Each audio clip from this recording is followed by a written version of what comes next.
네, 지난주에는 환율 움직임에 특별히 주목하자라고 전해주셨었는데 그 사이에 달러 투자자들에게 청천벽력과 같은 일이 발생했습니다.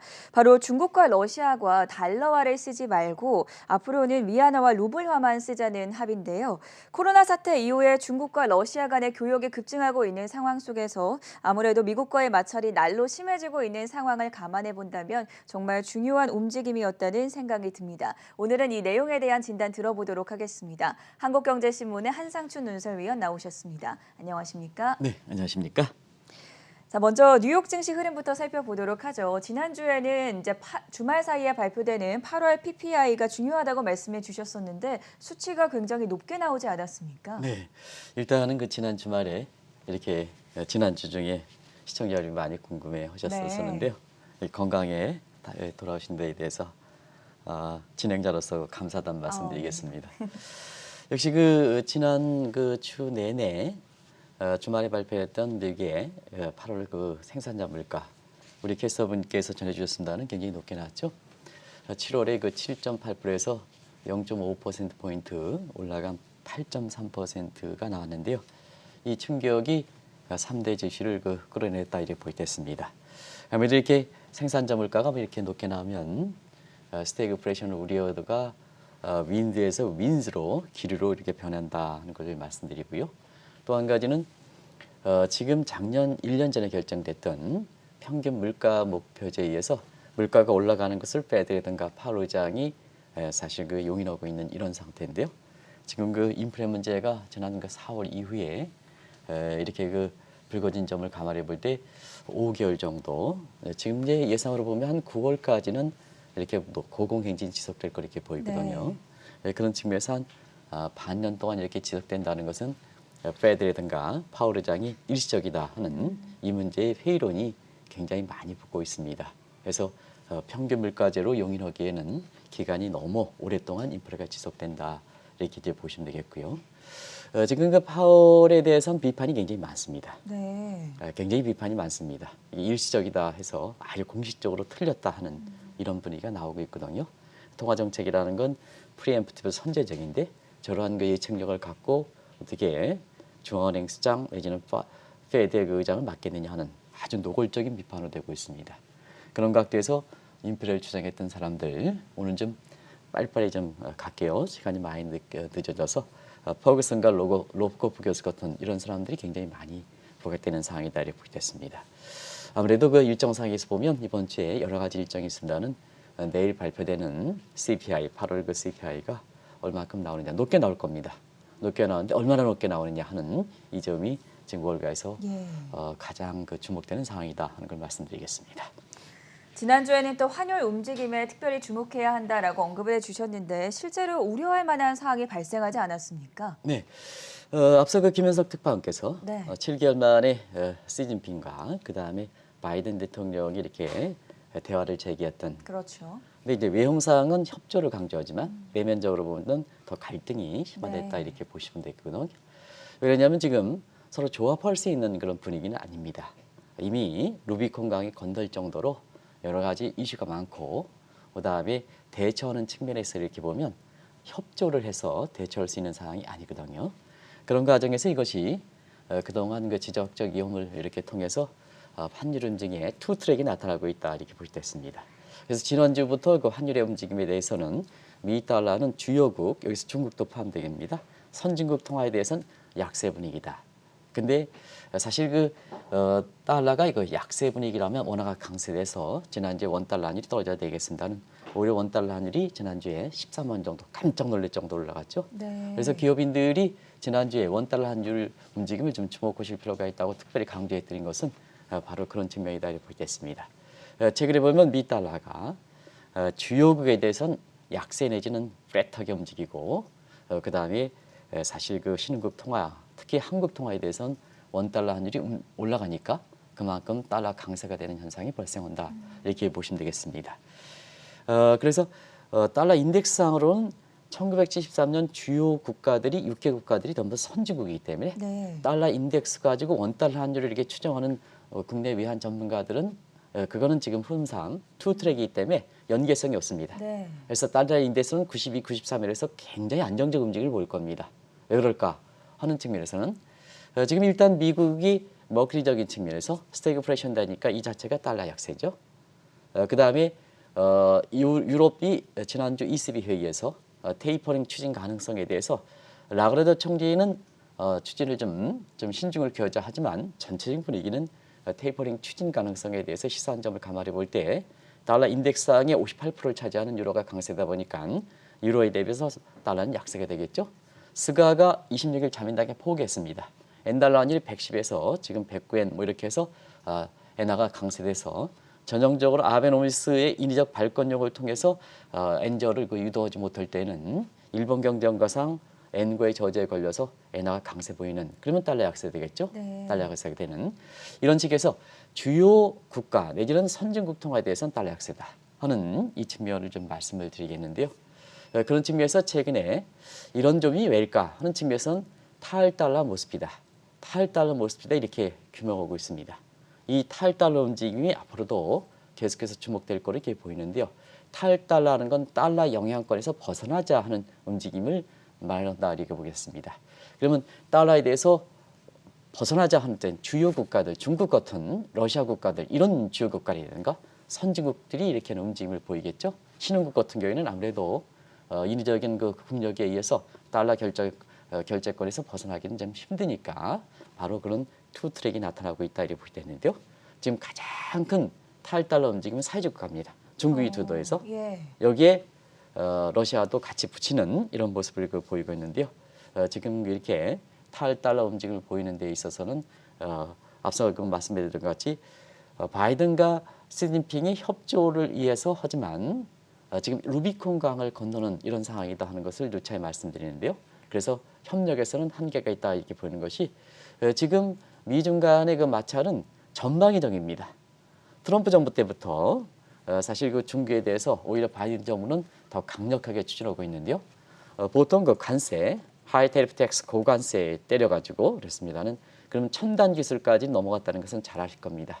그리고 지금 금융 분야에서 중국이 미국의 국채를 매각한다든가 아니면은 지금 환율 전쟁도 해서 달러의 영향권을 그냥 벗어나겠다 하는 이 움직임을 보이고 있다고 보이겠습니다. 다음 자막을 보여주시기 바랍니다. 그래서 지금 상태에서는 다음 자막을 이렇게 해서 러시아와 중국 간에 이렇게 달러 패권을 탈달러를 겨냥해서 이렇게 달러 패권에 정식적으로 도전하는 움직임인데요. 공식적으로 지난주째 양국 간의 결제에 있어서는 우리끼리 결제하자. 뭘로? 위안화 루블화로. 아주 거의 합의했습니다. 네. 근데 이게 합의 세형이 워낙 충격적이기 때문에 제가 그 합의 세형이 국내 언론에 이렇게 나온데도 불구하고 좀 늦췄습니다. 워낙 일정들이 많아가지고. 근데 이제 오늘 보는데요. 그 움직임이 아주 행동으로 구체화되고 있다. 그러면 아까 김현석 특파원께서 말씀하신 대로 미국과 중국 간에는 7개월 만에 대화를 하지만 자 이번 주부터는 사실 중국과 러시아 간에 이런 움직임이 가시화되는 상태에서 실질적으로 그런 서로가 전화상에 협력했던 문제가 다음 달에 중국이 전해가 있거든요. 그런 측면에서 보면은 상당히 이렇게 그 협조가 실제로 행동, 액션 플랜으로 나타나기는 굉장히 어려운 것이 지금 모습이다 이렇게 보이겠습니다.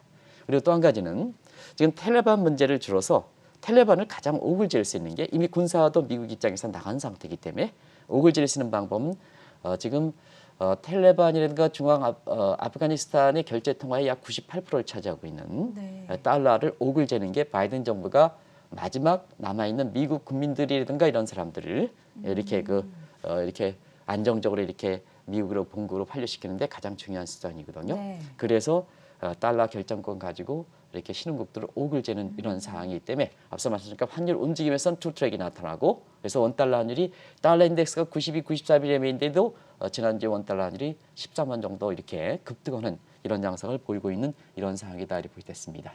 그래서 우리가 보면 지난주에 이렇게 외국 자본이 지난주 초에 이렇게 들어오는 관계로 해서 우리가 환율이 1150원대 가니까 또다시 피크론을 얘기했는데요. 피크론 그동안 증권사들이 내렸던 피크론이 1150원, 1170원 여러 가지 얘기했습니다는 사실 피크론이 맞지 않는다 하는 것을 자주 말씀드렸는데요.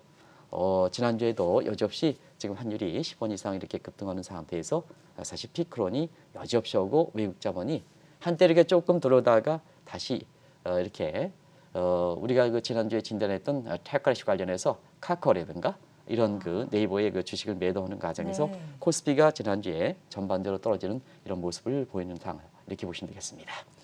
그렇다면 중국과 러시아가 모든 경제에 있어서 자국 통화를 쓰자고 합의한 그 이유, 특별하게 지금 시점을 선택한 이유가 있었습니까? 아무래도 지금은 피봇 투 피봇이죠. 중심축과 네. 중심축이죠. 그래서 각국의 이해관계를 같이 하는 국가들이 과거에는 지리적으로 할 때는 이게 지역 블록으로 나타나는데 지금은 피보트 대 피보트다. 이걸 누차례 말씀드렸습니다. 그러다 보니까 지금 미국 입장에서는 자국 혼자가 독자적으로 사실 중국의 견제라든가 러시아의 이렇게 신냉전 조림이라든가 이런 게 견제할 수 있는 이런 힘이 좀 부족한 상태죠. 그만큼 세계가 달러 영향권으로 미국의 영향권으로 벗어났기 때문에 그렇다 이렇게 보게 됐습니다. 예. 그래서 바이든 정부에게 들어와서는 대서양 동맹을 통해서 전통적인 유럽과 복원에 나서는 거고 그다음에 사실 아시아 국가는 인도를 축으로 해서 이코노믹 파트너십 네트워크 EPN 경제 협력을 이렇게 네트워크를 통해서 서로 구축해서 중국과 러시아라 경우에 따라서는 북한을 오글재는 거다 이렇게 보게 됐습니다. 그러다 보니까 중국 입장에서도 자 국경 분쟁이라든가 이런 데에서 굉장히 잠복되어 있는 요인이 많거든요. 그런 각도에서 이렇게 보더라도 사실 중국이 러시아에 손을 미치면서 푸틴도 미국의 그 견제 일환으로서 중국과 손을 잡는 이런 정국이다 이렇게 보게 됐습니다. 이런 것이 이제 결과적으로는 미중 간 이렇게 마찰로 나타난 과정에서 지금 그것이 관세든 첨단 기술이든 그다음에 환율이든 이런 측면에 나타나는 거다 하는 것을 말씀드리겠습니다. 지금 수단은 모든 수단을 강구하죠.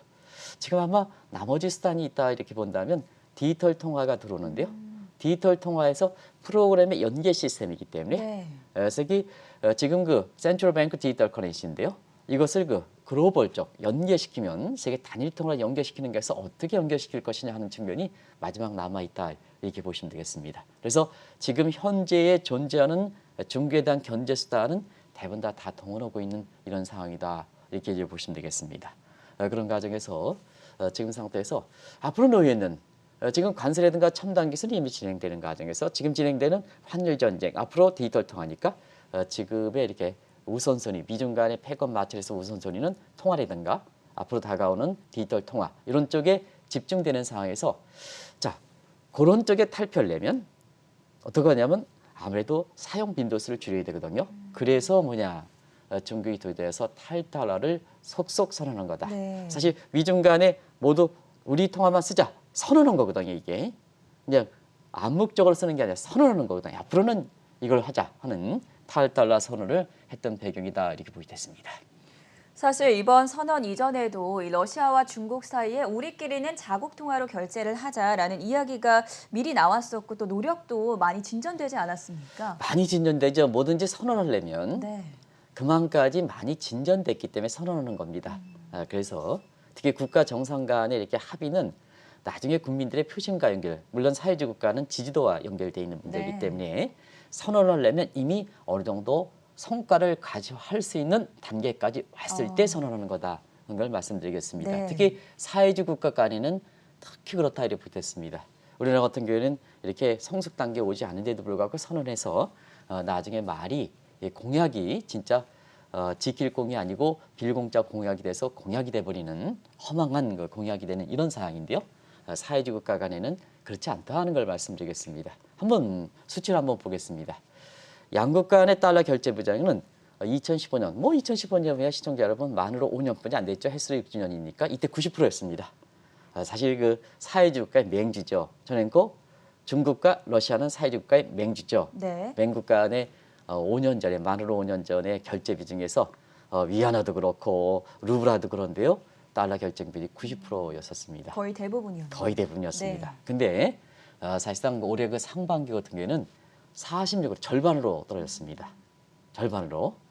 그런 상태에서 올해의 그 상반기에 탈달러 추세, 양국 경상거래 결제에서 달러의 그 축소 비중의 추세를 감안해 볼 때는 올해 연간 전체적으로 보면 40% 밑으로 떨어진 게 아니냐 이렇게 추정들이 나오고 있거든요. 이미 성과적인 측면에서 많은 성과를 기록했다 이렇게 보게 됐습니다. 그러면 이제 양국 간의 결제에서 달러 비중이 줄어들었으니까 어느 통화를 사용할 것이냐, 어느 통화를 사용할 것이냐 이것을 한번 같이 보셔야죠. 그게 바로 지금은 국제적으로 보면 루블보다도 위안화가 사실상 달러를 대신할 수 있는 이런 이렇게 위상이 높기 때문에 네. 위안화 비중 가지고 한번 보겠습니다.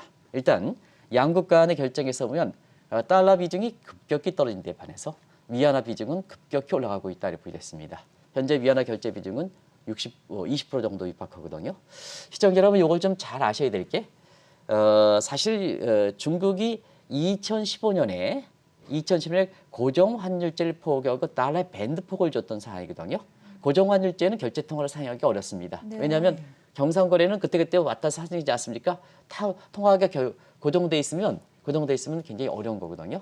그런 측면에서 볼 때에는 2015년에 고정 환율제 포고 매니징 시스템을 중국에서 도입한 그 시점으로 본다면 굉장히 20%까지 올라온 것은 굉장히 빠른 속도다 하는 걸 말씀드리겠습니다. 그리고 러시아의 외환 보유고에서는 위안화 비중이 12% 달하고 있습니다.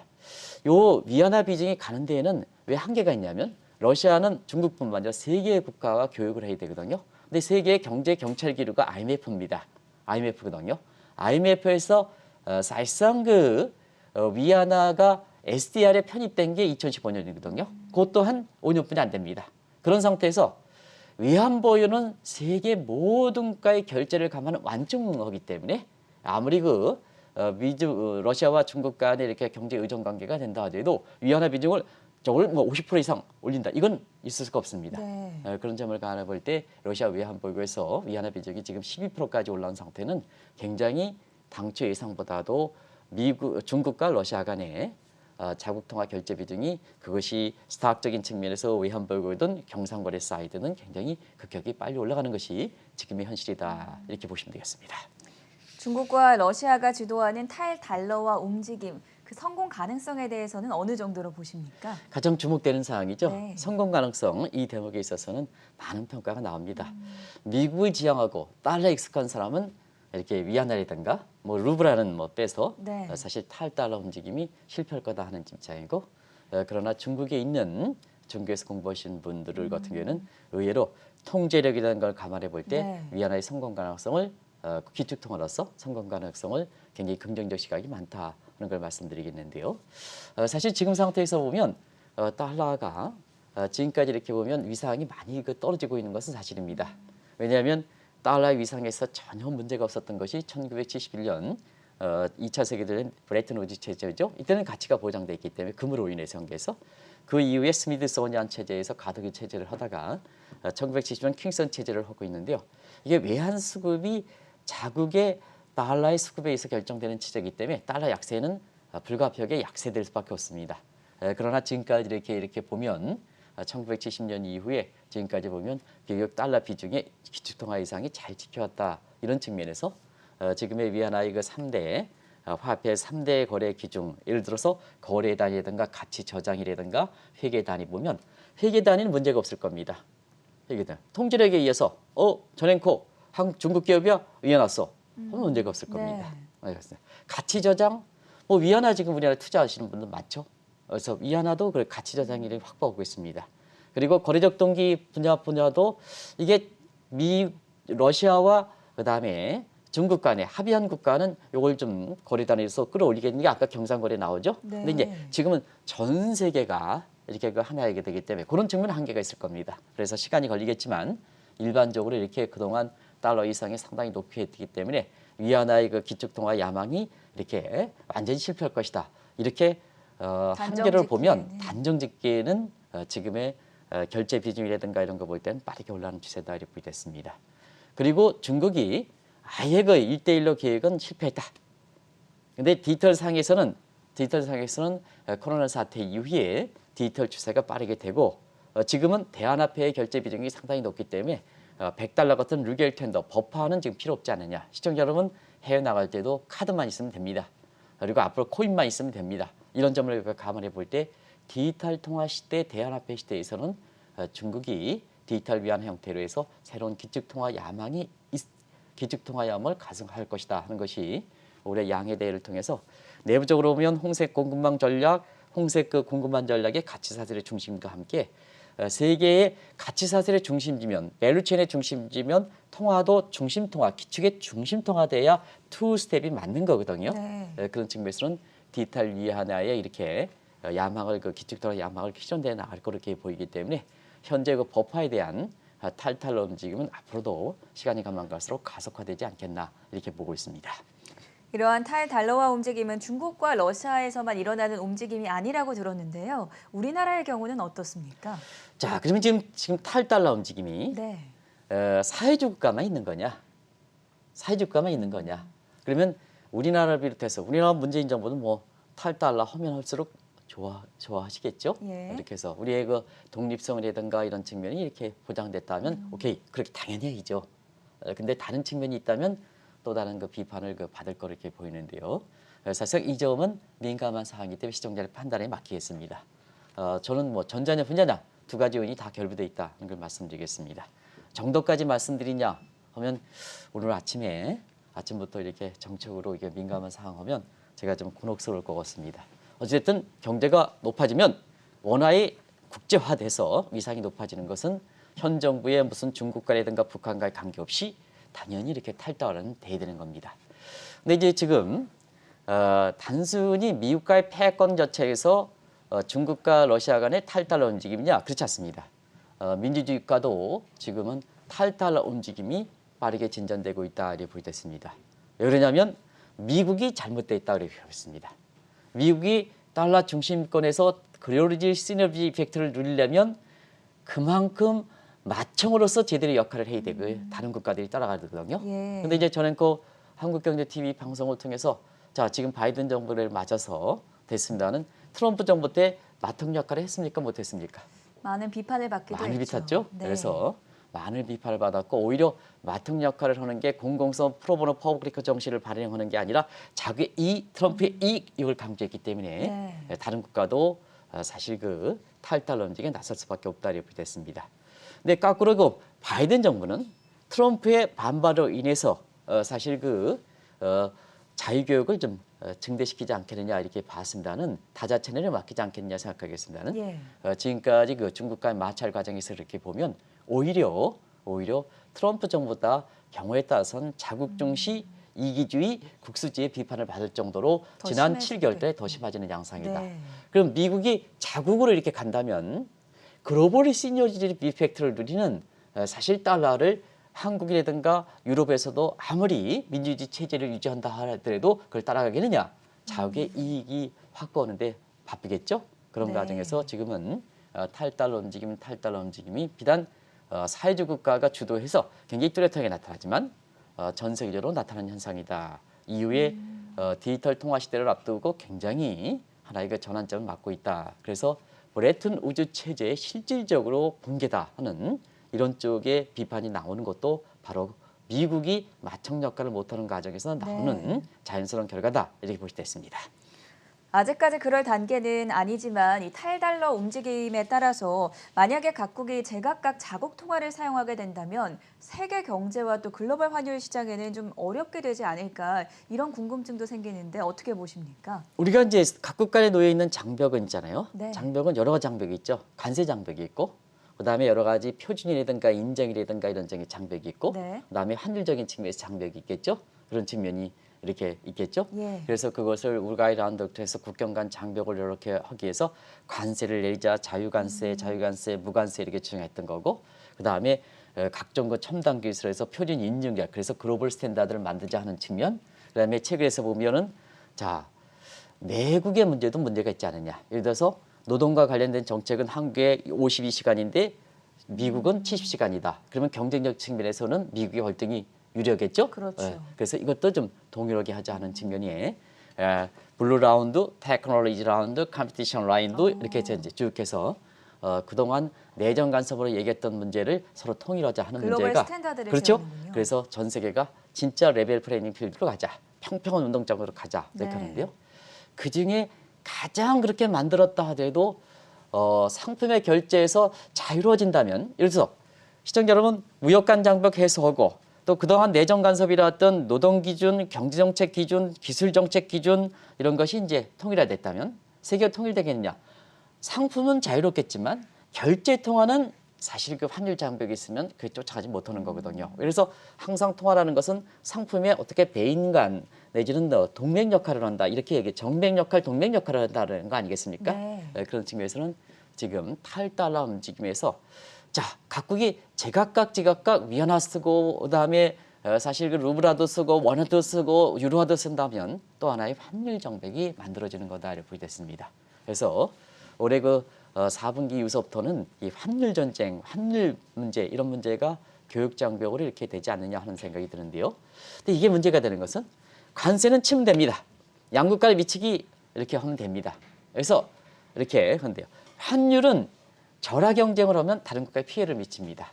이게 이제 근린 궁핍화 정책이다 해서 경제학에서는 대표로 디스엑스터널리티, 즉 외부 불경제 효과를 그냥 아침부터 죄송합니다는 이렇게 길거리에 침을 탁 뱉는 행위다. 그래서 침을 탁 뱉는 행위에 의해서 나만 이렇게 불쾌한 게 아니라 들어가는 사람들을 전부 불쾌하게 하는, 그래서 사회적으로 비용을 증대시키는, 사회적으로 가치를 떨어뜨리게 하는 이런 문제다 이렇게 됐습니다. 네. 그래서 ESG라든가 ESG 이런 것을 강조하는 상황이거든요. 이런 과정에서 환율 전쟁은 앞으로 주목하실 필요가 있다는 걸 말씀드리겠습니다. 그래서 지금 이 환율 전쟁을 통일시켜야 되는데요. 자, 한번 보겠습니다. 전 앵커. 세계 단일 통화 방안으로서 얘기했던 것이 달러리제이션. 달러를 이제 전부 사용하자. 지금은 이게 안 되겠죠? 뭐 탈달러 움직임이 되니까. 네. 그러면 글로벌 유로. 근데 지금 유로는 브렉시트 문제라든가 이런 것들이 전부 서로 떨어져 나가는 거죠. 그렇죠. 이거 어렵겠죠? 네. 글로벌 유로 방안. 그래서 나오는 것이 사실상 그 테라라든가 이런 방안이죠. 원자재화폐. 근데 원자재 가격 지금 불안합니까? 안 합니까? 항상 아침마다 이렇게 전해주신 김수현 이사가 원자재 가격 변동성이 크답니까? 안 크다 그럽니까? 크다고 하죠. 크다고 하죠. 네. 그래서 이게 테라도 국제 원자재 화폐 통화인데요. 이것도 어렵습니다. 그러다 보니까 뭐냐? 지금 탈달러 움직임이 세계 교육적인 측면, 세계 경기라든가 주식 측면에서 굉장히 주목해야 될 사항은 지난주부터 이 환율 움직임에서 주목하실 필요가 있다 하는 이런 것을 말씀드린 것은 탈달러는 빨리 되는데 세계 단일 통화는 지금 뭐냐? 대안이 없다는 얘기거든요. 대안이 없다는 얘기거든요. 그런 측면에서 미스매치 현상 이런 것이 향후에 주가 움직임과 경기라든가 이런 측면에서 굉장히 주목할 변수다 하는 걸 말씀드리겠습니다. 마지막으로 디지털 통화까지 짚어보도록 하겠습니다. 원래 계획대로라면 이달 중에 미국이 디지털 통화 도입 방침을 확정할 예정이었는데 진척 상황이 좀 어떻습니까? 지금 디지털 통화는 이제 완전히 디지털 통화를 하시다 그렇게 봅니다. 네. 왜냐하면 BIS 국제결제은행이 보면 디지털 통화 문제에 대해서는 약 90%가 이미 연구 검토가 끝나고 도입을 확정시킨 상태이기 때문에 네. 그런데요. 왜 시청자분한테 피부적으로 와닿지 않냐면 미국이 사실 디지털 달러 문제에 대해서 아직까지 공식적인 입장이 나오지 않은 상태거든요. 그런데 그렇죠. 지난 7월 14일 날 세계 양대 축에 해당되는 미국도 그렇고 유럽도 그렇고 디지털 달러와 디지털 유로에 대해서는 이번 달에 이것을 도입하겠다 하는 입장을 대는 거거든요. 그러면 이런 그 밝힌 예정으로 이렇게 볼 때에는 이번 주에 사실 21일 양일간 페드에서 이 문제가 오히려 테이퍼링에 대해서 문제가 쉽지 않은 상태를 이렇게 본다면 사실 이 문제가 사실 7월 14일 날 파월 의장이 이달에 디지털 달러를 이렇게 도입하겠다는 입장을 밝힌 점을 감안해 볼 때 오히려 9월 회의 때는 테이퍼링의 고용과 물가적인 측면에서 상당히 혼란스러운 점을 감안해 볼 때는 오히려 테이퍼링 문제보다는 세계에게 시청자 여러분한테 바로 와닿지 않습니다는, 그러나 기업이라든가 국가의 외환 정책에 있어서는 가장 커다란 변화가 될 거로 이렇게 보이는 국제 통화 질서상의 디지털 달러 도입 문제가 아마 이제는 피부적으로 와닿는다 이렇게 보시면 되겠습니다. 한국은행도 이제 이미 시범 운영 계획을 하고 있습니다는. 그래서 지금은 이게 환율 움직임이라든가 이런 측면에서 새로운 그 전환점을 갖고 있다. 이 점을 너무 주식만 하다 보니까 이게 오히려 더 중요할 수도 있는데요. 이런 문제가 이렇게 굉장히 소홀히 돼서 오늘 한번 이 문제를 좀 종합적으로 점검해 드렸습니다. 네, 오늘은 중국과 러시아의 달러 패권 견제, 탈달러화 중심으로 환율 시장에 대한 자세한 분석 내용 들어봤고요. 지금까지 한국경제신문의 한상춘 논설위원과 함께했습니다. 고맙습니다. 네, 고맙습니다.